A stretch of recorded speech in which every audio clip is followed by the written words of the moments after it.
Welcome to Share and Turning Time. We're up to Perek Tes in Melachim Beis. Elisha Hanavi kara la'achad b'nei Neviim. Elisha Hanavi calls one of his students, Vayomer Eloi, and he tells him, Chagoir mosnecho v'kach pach sheman hazeh v'yadecho v'leich romo is gilad. He says, put on your gartel dechinter. It means get ready for a ride. Take this pach Hashem and take this jug of oil, which was used to anoint the king.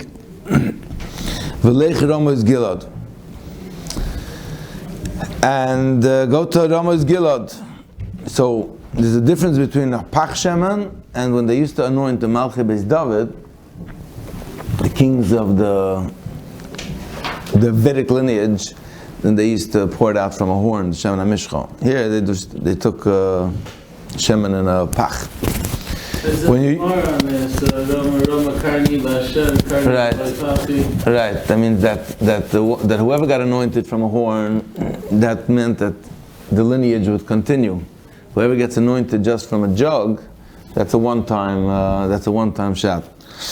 So you're going to go down to Ramas Gilad and you're going to meet Yehu ben Yehoshaphat ben Nimshi. No, regular oil. The Shemen HaMishcha is only for the Melachim Beis David. This is Melachim Yisrael. So you're going to meet there Yehu ben Yehoshaphat ben Nimshi, and you're going to ask him to come out from between his brothers, and you're going to bring him in a room within a room. You're going to take this oil, and you're going to pour it on his head, and you're going to tell him, I anointed you to be a king of the Jewish people. And you'll open the door and you'll run away and you won't wait, because you don't want Yehoram to know that you just anointed a king under him. So as soon as the job is done, disappear. So he comes down to Ramos Gilad. He sees everybody sitting together and he says, I have a message to you. I have a message. From which one of us do you have a message? It's to you. So Yehu was sitting there between his brothers, he's just a regular guy, and now suddenly he's going to turn into a king. It's like the story from the Rishner, the Holy Rishner, when his son, the Siyataner, became Bar Mitzvah. So the story goes that he's like a regular boy, and he was standing there with a gartel, the Rishner, and he said, Soim tosem alecha melech, mikerev achicha.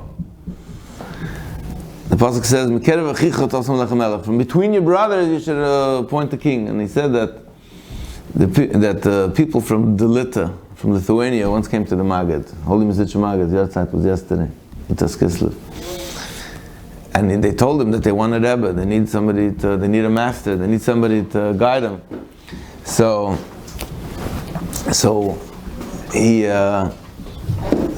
the Holy Magid took his zupacha. A zupacha is like a silk overgarment of sorts, and he gave his zupacha. He gave this rabbinic garment to the people from the Lita, and he told them, go to, I think it was Vitebsk, and find the Reb Mendel, and he's going to be for you. He's going to be your Rebbe. So they go down to the Lita and to Vitebsk, and they say, where's the Reb Mendel? And the Olim says, there's no Reb Mendel. They say, Harbe Mendelech. There's a lot of Mendelech. Mendelech was like saying like Yoeli. It was like a lot of Mendelech was like Joe. It was just a common name. So they said, Harbe Mendel, there's a lot of Mendelech. So they were going around, and finally one guy said, who sent you? The Maggid. Probably he means my son-in-law, because I know that he goes to the Maggid. So they go into Besmedrish, and they find their Mendel. And they say, the Maggid sent you to become a Rebbe. And he just ignored them. He kept on learning. So then they took out the Zuppacha and they said, no, the Maggid sent you a Zuppacha, he sent you this Beged, and you're going to become the Rebbe. And as soon as he saw the Zuppacha, and he said, the Maggid sent this, and he stood up and he put on the Zuppacha, and he transformed. And suddenly he became, from one of the Mendelach, he became a Reb Mendel. And that's how the Mendel of Vitebsk was born. So the Maggid, so the originator, before he put on the Gartel on the Siyatana, he said, just before his Gevena brother, he was one of the brothers. And then in an instant, he suddenly transformed and he turned into Reb Mendel. So that's like the story that's happening here with Yehu. Yehu was sitting there with his people and he's just a regular guy. And suddenly they come in and they say, the Navi sent you to become anointed. So Vayokom, Vayove Abayis, Vayitzak Hashem al Rosha, Vayom Elokeim Hashem Elokei Yisrael, Meshachticha Lemelech Lam Hashem El Yisrael. You've suddenly, you've become anointed to become a king over the nation of Israel. V'hikisa, and here he gives him over the command, which was a fulfillment of the prophecy of what Eliyahu Hanavi said about the house of Achav. V'hikisa is beis Achav Adoinecho, v'nikamti demei avodai anaviyim udmei kol avdei Hashem v'yad Izevel. And you're going to avenge the blood that was spilled by the beis Achav and Izevel, which Izevel caused Nevois to cruelly get killed because he didn't want to give up his vineyard. His garden, and you're going to destroy the entire house of Achav. Anybody who urinates against the wall, that means any single male member is going to be destroyed now. Anybody who's going to be able to become a leader or any position, you're going to leave them. You're going to eradicate them. This is a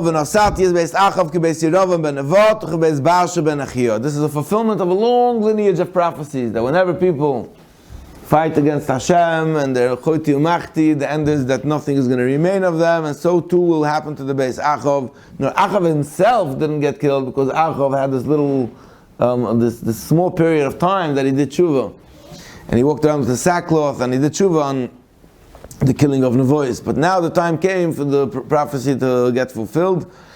And Izevel, the dogs will eat her until she won't even come to burial. He opens the door of Yonis and he runs away because they didn't want Yehoidim. It seems like Yehoidim was like right next door. It seems like from the fear that Yehoidim. Now Yehu's in shock.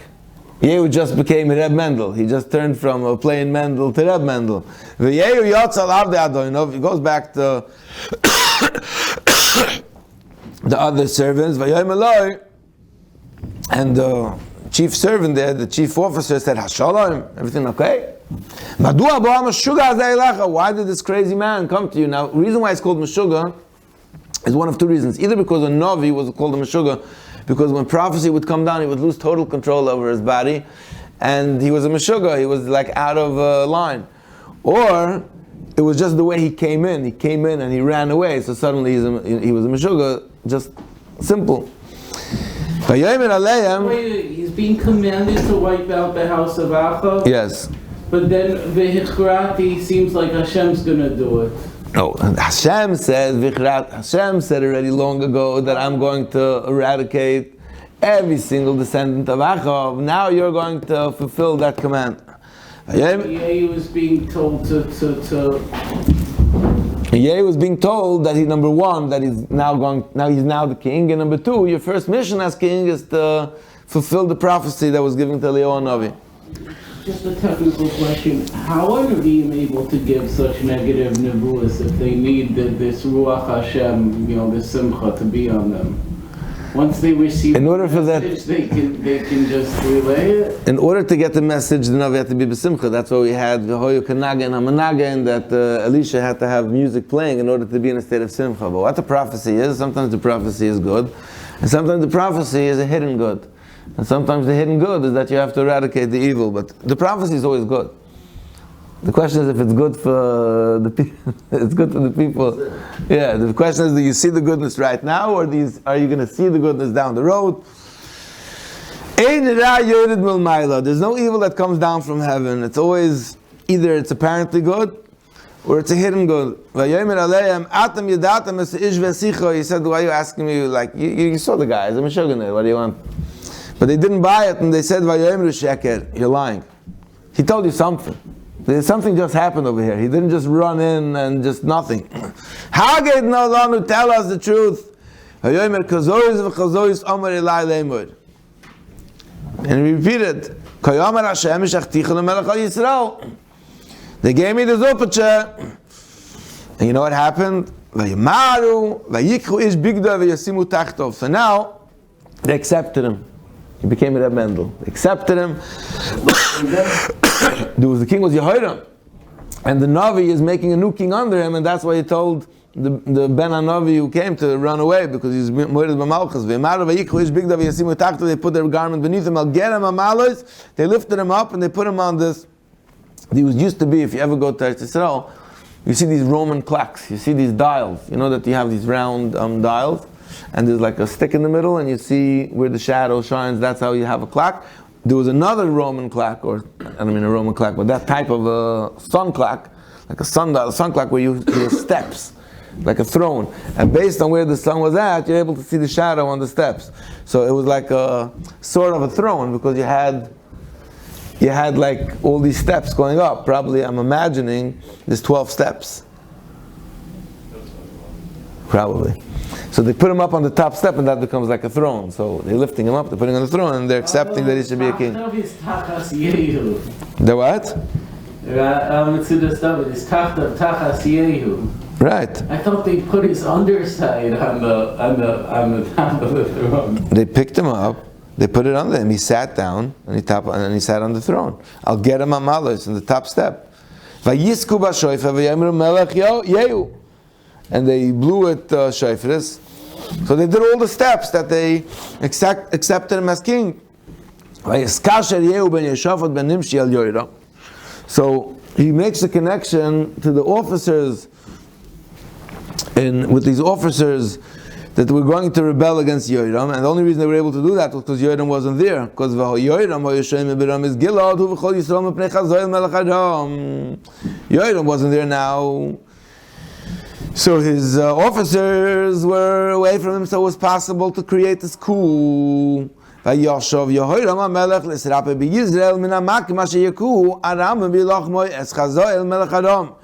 recovering from the wounds that he got in the battle that he had with Chazoel.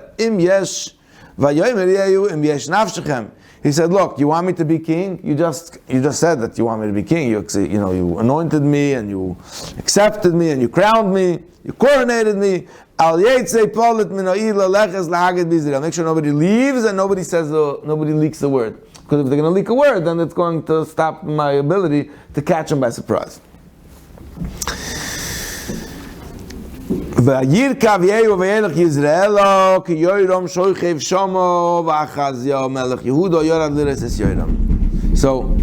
Achazia Melech Yehuda was also went down to visit Yoram, and Achazia Melech Yehuda was probably he was an Einikel from Achav. So I guess this was almost like his uncle. He was related as well. So there's a watchman on top of a tower, top of the watchtower. He sees this entourage of people coming, and he tells Yehoram, Shifas aniroya, I see a group of people. Yehoram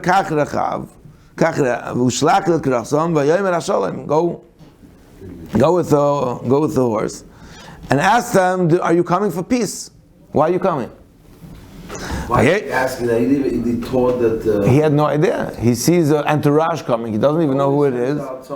Sends up. It's like, well, what's going on? What's the... So the guy riding the horse comes to Yehu. Did you come for peace? He says, what does peace have to do with you? So come join me. You can't beat us, join. Right, it's like, when the mafia boss says, come join me, you say, of course, I'm here to join you. There's like no way there's one there's no way that this one shliach is going back alive if he doesn't join him. So suddenly he also joins him.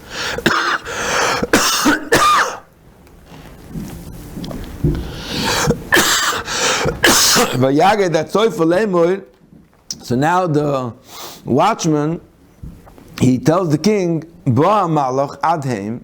So this emissary that we sent, the shliach that we sent, went but he didn't come back. Strange. He sends the second guy. Are you coming for peace? What do you have to do with peace? What's it your business why I'm coming for? Come join me. And suddenly the second guy joins. So it's very strange. He said, hey, they came, he reached them, and he didn't come back. But now he already says who's coming. He says the way this whole entourage is being led is he's coming with a wildkeit, with a wildness. He just had a Meshuggah came and he gave him a Meshuggah prophecy, and he's coming like a Meshuggah. He's coming totally out of control. Wild is like he's coming to tumult. He says, get my chariot ready. And they did. So Achazyahu came there to visit him, so they're both joining. So they go to meet Yehu. So they go meet him in the Chelkas, in the portion, in the lot of Novos Israeli, which was that same property that was taken away through Achav by Nevois. So it's on the same piece of land, that's where they meet. So Yehoram sees Yehu, Yehu, did you come for peace? I just found it very interesting. That's like, he's asking him 3 times, Hashalom, and from the first 2 times he should have figured out already that something's wrong. But when the time comes for the prophecy to get fulfilled, it's not really up to you. B'chlal, not up to you. He said, what do you have to do with Shalom? Is there peace for evil people? Is there peace for the Shalom? Until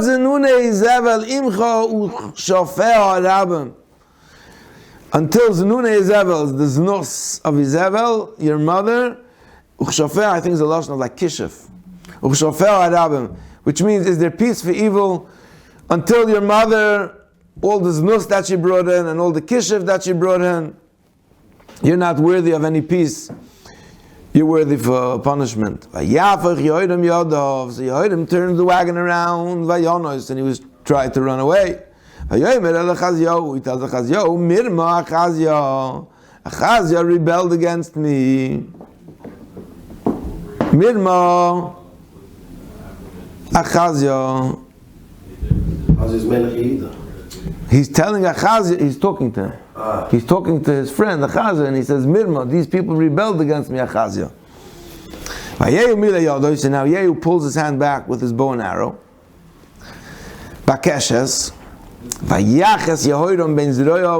he hits him on the back because he turned around to escape. And he hits him between the shoulders, and the arrow went out from his heart, or it pushed his heart out, pierced his heart. And he fell on his knees in his wagon. So Yehu had an officer, his name was Bitkar, and he was his right-hand man. And he said, take the corpse of Yehoram, throw it in the field of Novos Israeli. Why? Because me and you remember, when we were riding together in one wagon, a chariot, we were riding after his father, and that's when Hashem put this prophecy that was given through Eliyahu Navi, and we heard it with our own ears.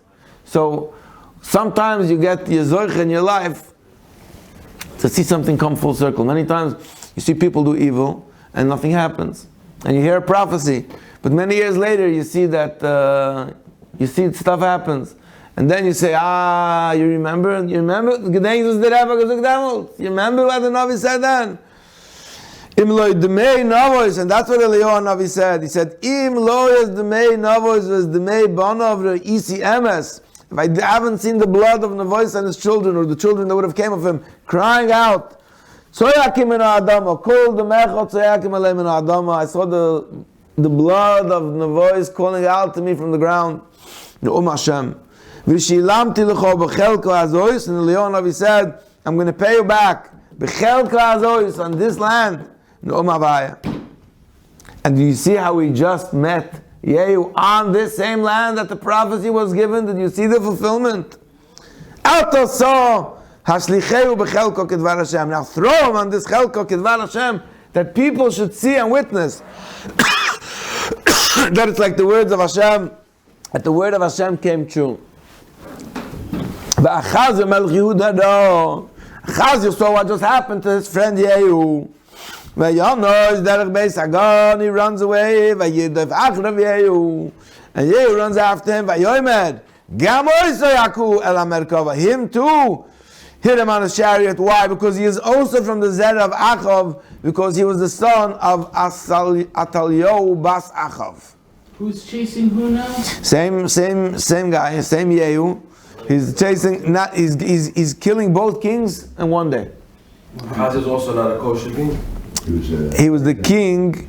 He was the Aiden by Achav, so he was a kosher king of Malchei Yehuda. But being that the prophecy was to kill every Beis Achav Mashten Bekid, every single last remnant of the family, and he was an Einikel from Achav. He was the grandchild of Achav. That's why he had to go down too. But him he treated with more respect. So he knocks him down to B'malei Gur Asher Yivlam. So near Yivlam, that's where he hit him. Vayones Megiddo, and he ran to Megiddo, I guess wounded. Vayom Hashem, and he died there. Vayakivu Oisoi, and they took Achazio's body, Avodav Yerushalayim, back to Jerusalem. Vayigbiru Oisoi B'Kuvras, like they buried him in the cave in Avoisa B'Ir David. So he gets married. You have to understand, not getting buried, B'Kever Avoisav is a terrible thing in Nach. Not getting buried at all is like the worst of the worst. So, bottom line is, he gets buried in Kever Avoisav. That much respect he had, and it was also a continuation. It was a certain respectful continuation of the lineage of Beis David, that the kings of Malchei Yehuda get buried B'Kever Avoisav, whether they were good or not, but there's still the honor afforded to them that they were a legit king, and the lineage is going to continue. 11 years into the reign of Yehuda ben Achav, Malach Achazio al Yehuda. That's when Achazio ruled over Yehuda.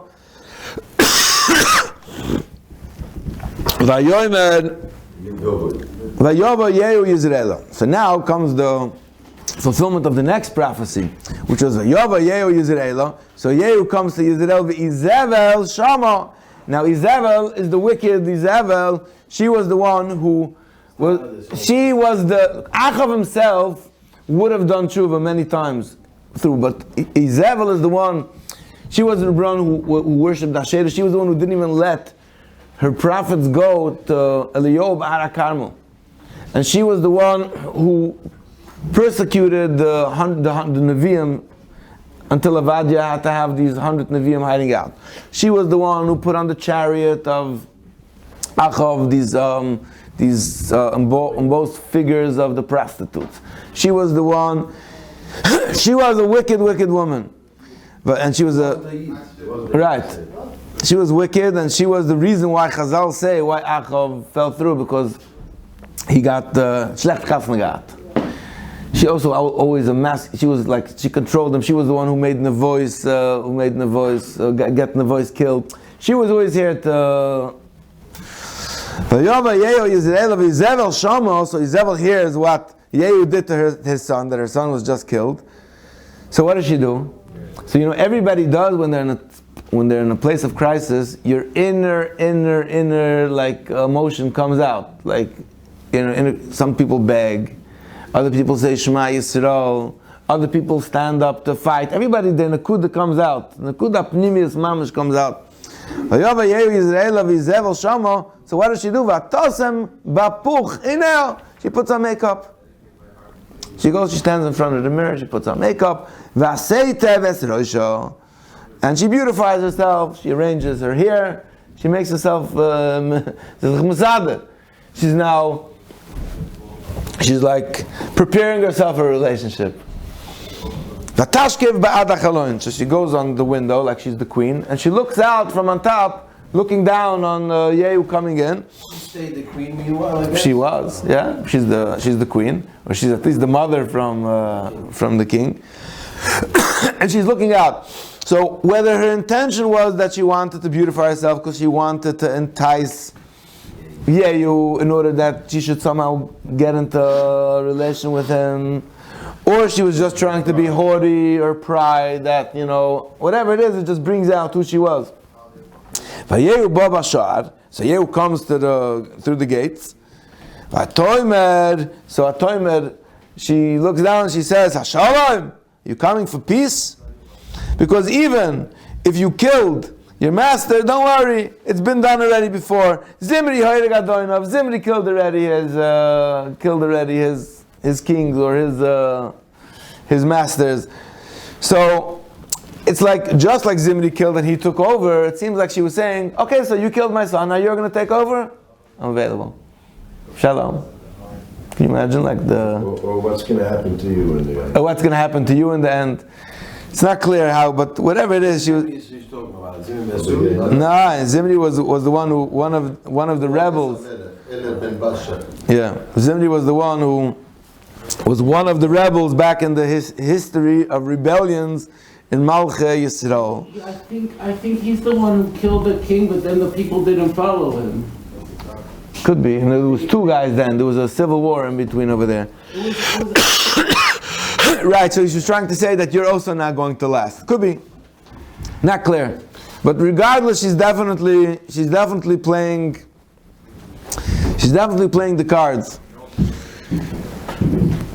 So Yehu turns his face to the window. And he tells the people around him, "Mi iti mi, who from you are with me?" That means Izebel is surrounded by her servants. So he's not goyres Izebel. He doesn't even speak to her. He says, "Mi iti mi, who from you are with me?" Now you have to understand, just from the way Izebel treated people, she probably didn't treat her servants that well either. So her servants, it's not like they were in love with her, that they wanted her to remain queen. So when the opportunity came, and Yehu's down there, and he says, "Who's with me?" Suddenly, vayashkifu elav. So the shnayim shlosha sarisim. So 2-3 of the servants.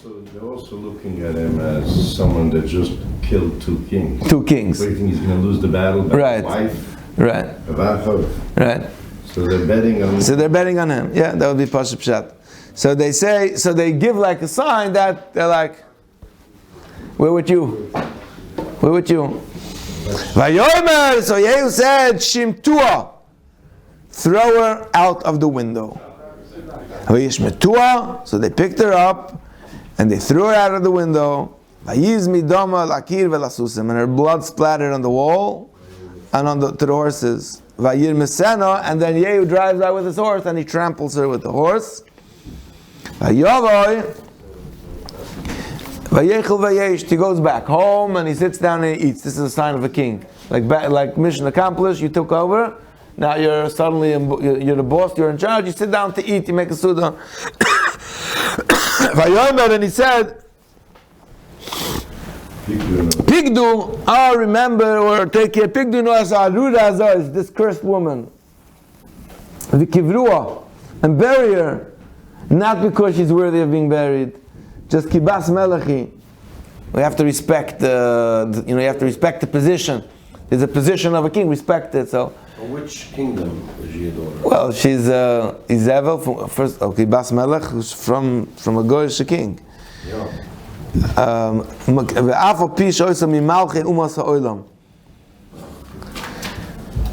Radak says, ואף בי שעושה ממלכי אומות העולם צריך לנוי כבוד בכל נכבוד באומוסו מדרך המוסר.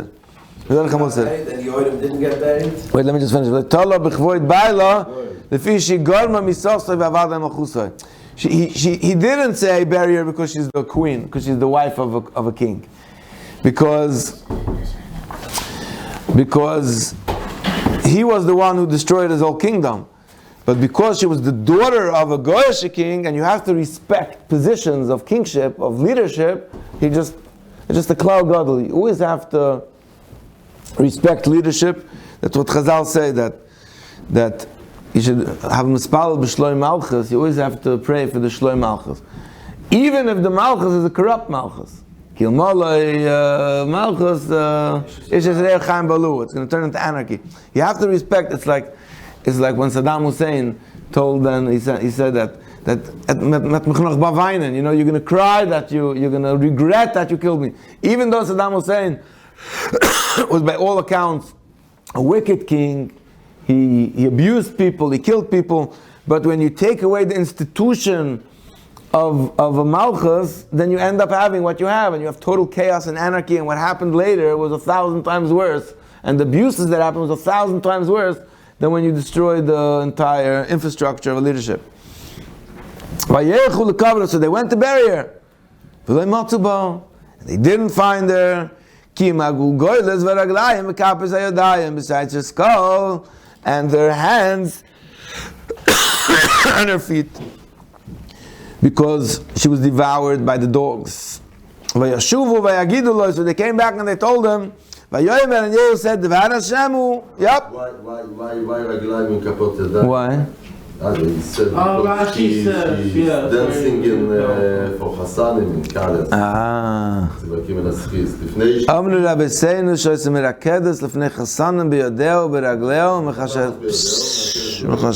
וואו ומחשקשת בראשו. וואו, גוואלד. וואו, אין כואבת. Because she is dancing. Because she danced, she was משמח חוסן וקלה. That's great. Wow. No, see the big... You see the chshivas. You see the chshivas of being משמח חוסן וקלה. Izebel. Killed Like a dog, thrown to the dogs, but still, dogs eat it. the dogs ate her up, but still her head and her hands and her feet, that according to some of the Mefarshim did get buried. Even though it says later she didn't, those parts did get buried, and that was part of the Simchas Chasam V'Kala. Wow. At funerals, she also clapped her hands in grief. Hevarim asmechem elai gil ledvar mitzvah l'sameach hakalas b'yadayim v'raglayim. Hagam shenigzero gzeir al kol haguf elu hevarim yinotzlu. Yosisu ki yimtzu kover. Gewalt. It's amazing. He says over here, wow. Wow. Anyway, that's why the dogs didn't have any control over her hands and her feet, any shlita. Which means it was like a technical thing. It was like that because these hands and feet were used to dance, the dogs weren't able to have any power over them, and they weren't able to devour them. Just because it gets a certain level of holiness, just because it was used for dvar mitzvah. Gewalt. Hayashuvu ויגידו להם דבר השם הוא אשר דיבר בידיו לאליהו התשבי להם בחלק יזל יאכלו הכלוב ובשר זבל והויסו נבלס יזבל כדוימן על פני הסודה בחלק יזרעאל. It remained like stones, you know, like garbage that was strewn on the field. Asher lo yoimru zois Izebel, until nobody was able to say this is Izebel, and that was the end of Izebel and the prophecy of Eliyahu Hanavi getting fulfilled. Yeah. Wow. So I found this